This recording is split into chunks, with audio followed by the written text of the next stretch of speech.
En este video vamos a realizar un análisis de competitividad internacional del salario mínimo.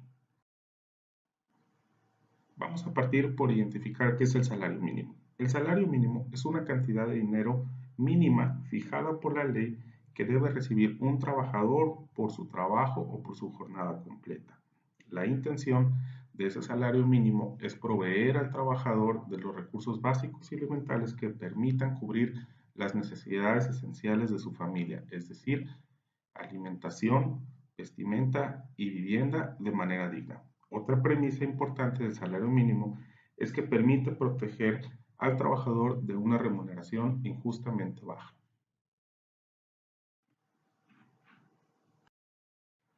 Este análisis se enfocará en los países de Centroamérica, incluyendo a México. Primero, partamos de los esquemas que se establecen para pagar el salario mínimo. Por mencionar algunos ejemplos, Guatemala establece su salario mínimo de acuerdo al giro de las empresas en donde trabaja la persona. Honduras, por su parte, también implementa esta medida, es decir, el giro de las empresas, pero también incluye el factor de la cantidad de trabajadores o del tamaño de la empresa. Costa Rica, por su lado, no se enfoca en la empresa, sino se enfoca en las personas, es decir, cuál es su ocupación u oficio y su nivel de calificación, o sea, qué tan capacitados o qué tanta experiencia tienen en la actividad productiva que realizan.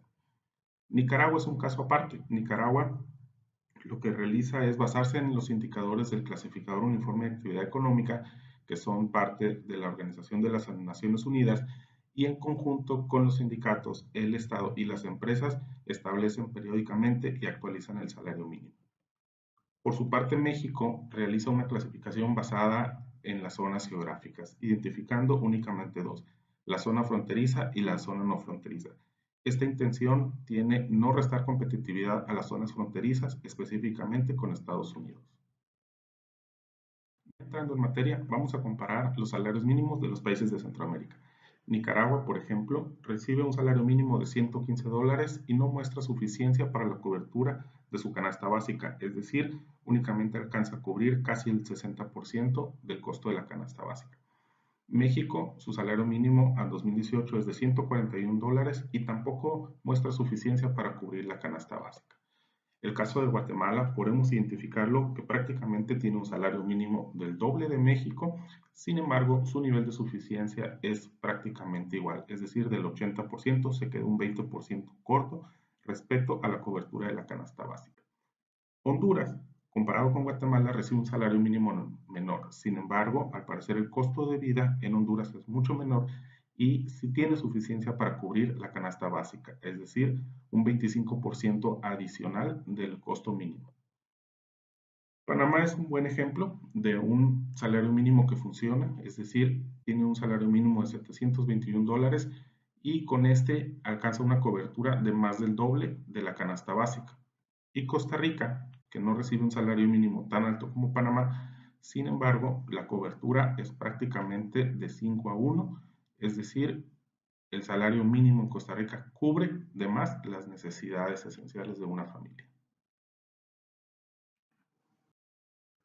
Si bien los datos anteriores nos sirven como referencia, también es importante poner en contexto algunos de los datos respecto al total de la población. Por ejemplo, Nicaragua, donde demostramos que no hay suficiencia en salario mínimo, tampoco muestra un gran avance, pues prácticamente la mitad de su población recibe el salario mínimo.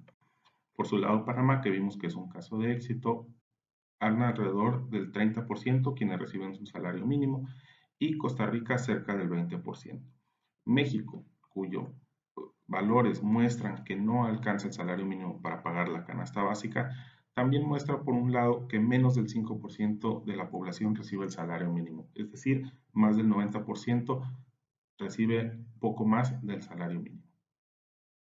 Ahora bien, cuando hablamos de prestaciones, no solo hablamos de salario, también de algunos de los beneficios o condiciones de trabajo. Podemos ver que en prácticamente todos los países de Centroamérica hay un consenso respecto al número de horas máximas que debe trabajar una persona.